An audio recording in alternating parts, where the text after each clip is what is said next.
So here we are in the Classic. You saw the video from last week where I talked about importing this car. This is the car that I imported. So let's go ahead and take a look at this 1991 Classic Mini Cooper. If you haven't seen that import video, check it out. I'll leave a link in the description. I talk about how I imported this car from England. It took about 9 months to get here. So if you saw my video last week, you know that I imported a car, and you're back here this week to check it out. But if not, here is my Classic 1991 Rover Mini Cooper.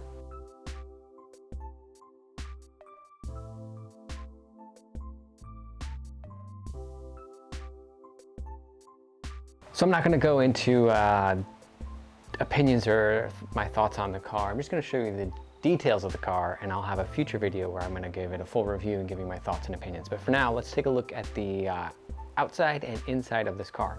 So the outside, yeah, it's red. It's a 1991 Rover Mini Cooper 1.3. That's the 1275 cc engine. And what's cool about it is it's been to the John Cooper garage over in England back in the day. And I know that because, one, I have the original paperwork, all the original paperwork of this car, everything that's been done to it throughout the years. And it's also got the John Cooper garage sticker on the rear window, the stripes, and the signature on the stripes. So yeah, that's a really cool feature about this car.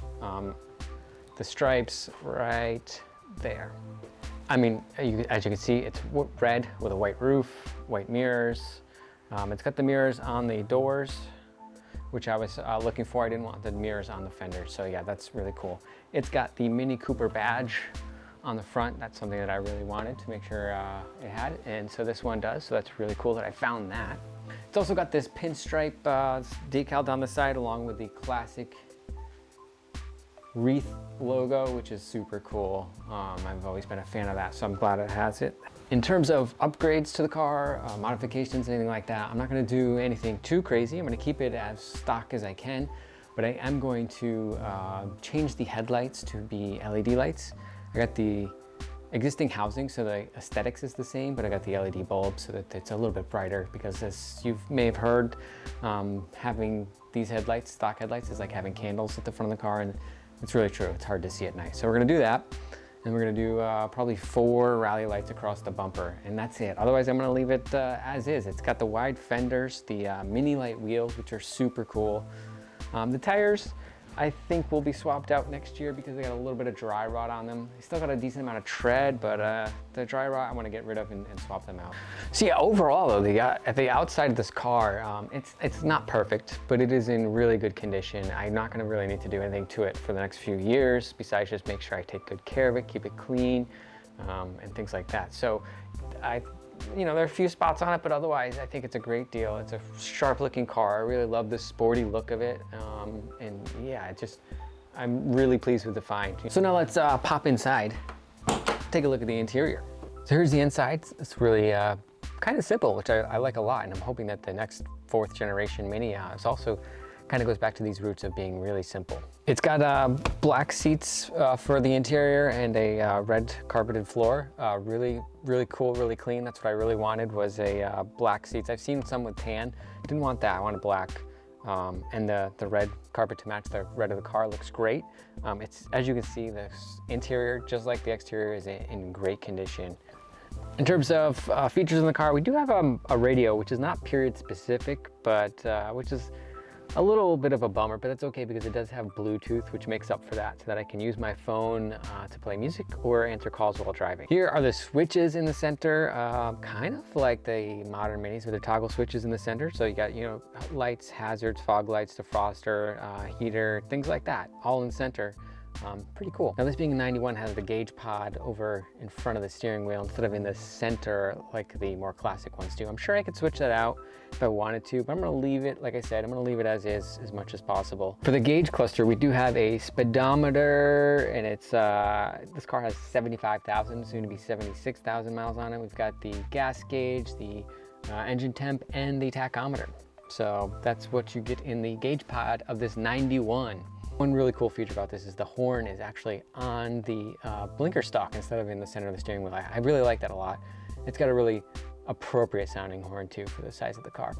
Now we got roll-up windows, 91 roll-up windows, heck yeah. And the lock, you cannot actually lock these doors if the door is open. You can only do that if the door is closed, which I imagine is a cool safety feature so you don't lock your keys in the car.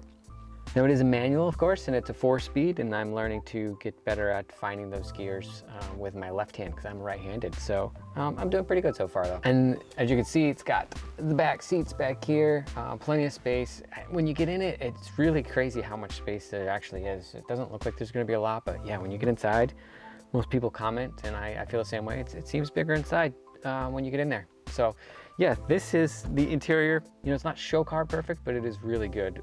For the price I paid for it and whatnot, it's a great deal, and I will have to do minimal work to it if anything, mainly just maintenance and upkeep. Let's take a look at this engine bay. Pop this open. So yeah, there's our engine bay. This is, again, a 1275 from 91, so fuel injection comes into play in 91. This is the, I believe, MK6, Mark 6. So yeah, this one is fuel injected. It still has a side mounted radiator. It being a later model, has a lot of stuff in this engine bay.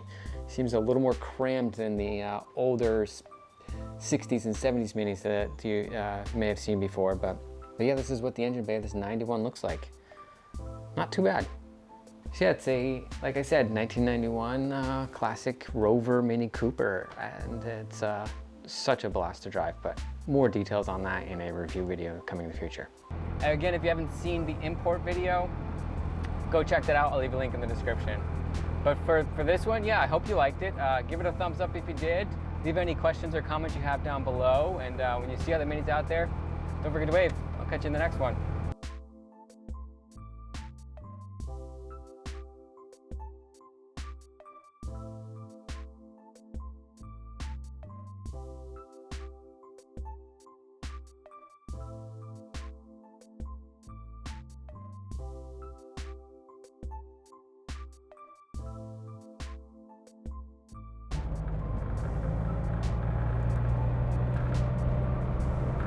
Like, and the car is, hold on, oh, a little bumpy.